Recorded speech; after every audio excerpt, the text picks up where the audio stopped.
वर्तमान समय में अगर आप बेरुखी से दुखी हैं, लोगों के व्यवहार से दुखी है, कोई उम्मीदों पे खरा नहीं उतर रहा है, उसकी वजह से मन परेशान है और कोई आपके साथ गलत करता है, अगर आप सही है फिर भी उसको लेकर के परेशान हैं, एंग्जाइटी, डिप्रेशन है, तनाव है, चिंता है।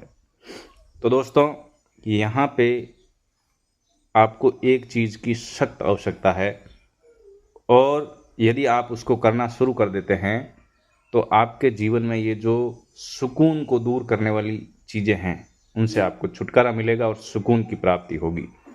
क्यों दोस्तों? क्योंकि राहु जो है कलयुग का राजा है और जो चीज़ें सही है उसको गलत और गलत है उसको सही बताना उसका काम होता है।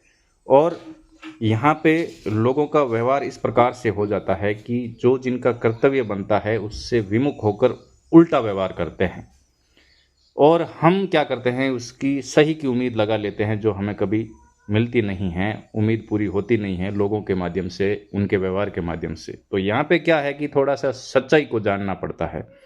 एक ऐसा उपाय है जो आपको मोह से दूर करता है, क्योंकि दुख का मूल कारण मोह है और आपको प्रेम से जोड़ता है, आपको वास्तविकता से जोड़ता है।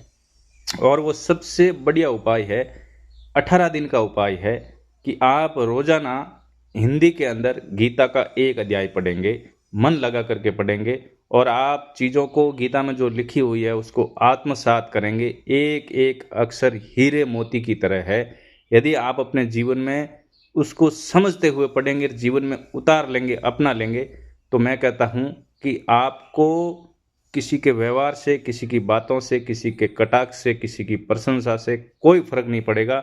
आप शून्य में स्थापित होकर के एक नए जन्म को प्राप्त कर लेंगे अगर रोजाना आप गीता का एक अध्याय बढ़िया तरीके से हिंदी में पढ़ते हैं और उसको समझ करके जीवन में उतारते हैं। तो ये 18 दिनों का उपाय आपके जीवन में इतनी सकारात्मकता ला देगा कि पूरा का पूरा आपका जीवन जो है बदल जाएगा और आपको अखंड सुख और सुकून की प्राप्ति होगी। केवल कर्तव्य बोध रहेगा, केवल प्रेम और स्नेह रहेगा, मोह से छुटकारा मिल जाएगा और आपका जीवन इतना सुकूनमय हो जाएगा जिसकी आपने कभी कल्पना ही नहीं की होगी। तो ये 18 दिनों का उपाय कौन कौन शुरू कर रहा है, कमेंट में आप लिख करके बताएं। जय श्री राम, जय श्री कृष्ण। आप सभी का कल्याण हो, ईश्वर से ऐसी मेरी प्रार्थना है। जय श्री राम।